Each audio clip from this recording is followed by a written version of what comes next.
यही पांचटी खाद्य खराब हो जाए किडनी बर्बाद हो जाए मनीष जीवन। किडनी ये सब खाद्य विष सह समान तथापि लोक मैंने बुझी पारती नहीं। पार्टी को सुआदिया लगे किंतु धीरे धीरे मनीष जीवन को मरण आड़ को नहीं जाए यही खाद्य। हाँ आज्ञा, यही पांचटी खाद्य किडनी को खराब करि थाए आउ धीरे धीरे मनीषर जीवन चली जाए। एसबू जानी भी आजिका पिला माने भूल करी बसंती। किडनी हेउची आम शरीरर महत्वपूर्ण अंग अटे जहाँकि फिल्टर परी काम करि थाए। जी आम रक्त को फिल्टर करी रक्त रु अदरकारी पदार्थ को बाहर करी रक्त को शुद्ध करे। सेहीपरि ब्रुकक मध्य आम शरीर रे पानी को फिल्टर करी परिष्कार करि थाए। ब्रुकक रेड ब्लड सेल्स शरीर रे दुईटी किडनी बा जकृत रही थाए।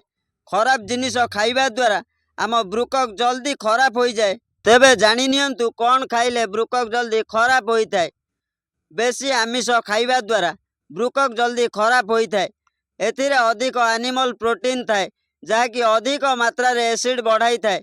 ए एसिड को ब्रुकक जल्दी फिल्टर करि पारे नाही जहा द्वारा ब्रुकक ऊपर बेसी प्रेशर पड़ी थाए जहाँकि ब्रुकक जल्दी खराब होता है। सेथिपई बेसी माछ मांस खाइबा उचित नुह। सेहीपरि मीठा जिनिस अधिक मात्रा रे सुगार थाए ताहा आम शरीर पई हानिकारक। ए खाद्य द्वारा आमको मधुमेह और हाई ब्लड प्रेशर होता है। यह ब्रुकक पई हानिकारक अटे। दर्शक बंधु सेहीपरि लुण रे थिबा सोडियम रे आम शरीर पई बहुत लाभ अटे किंतु यह सेते पर्यंत ठीक थाए जेते पर्यंत लुणर मात्रा सीमित थाए। अनेक लोकंकर अभ्यास अछि अधिक लुण खाइबार। सोडियम रो मात्रा कम हेले ब्रुकक खराब होता है। एथिरे रक्तचाप बढ़ी पारे सेथिपई अधिक लुण खाइबा उचित नुह।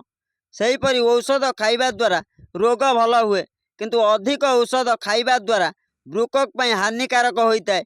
एथिरे किछि एमिति केमिकल थाए जहाँ ब्रुकक ऊपर खराब प्रभाव पकाए। पेनक्लियर बहुत खराब मेडिसिन होता है। यह ब्रुकक ऊपर खराब प्रभाव पकाए सेथिपई पेनक्लियर खाइबा उचित नुह। सेहीपरि आउ गोटे हेउची धूमपान।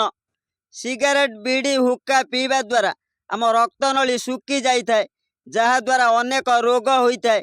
धूमपान करने द्वारा आम हृदय उपर क्षति पहुँची थाए। एथिपई आम रक्त संचालन धीरे धीरे होता है। एथि सहित ब्रुकक उपर मध्य खराब प्रभाव पकाई थाए। एथिपई केबे भी धूमपान करने उचित नुह। दर्शक बंधु इंटरनेट रे दिया जाइथिबा एसबू सूचना को आमे आपण को जणाई देलु। तेबे आपण माने जानी रखंतु कोनोसी प्रकारर चेष्टा करिबा पूर्वरु सांगे सांगे डाक्तरंक पाखरु परामर्श करिनेबा आवश्यक। हाँ आज्ञा। Bureau report Himanshu Odia TV.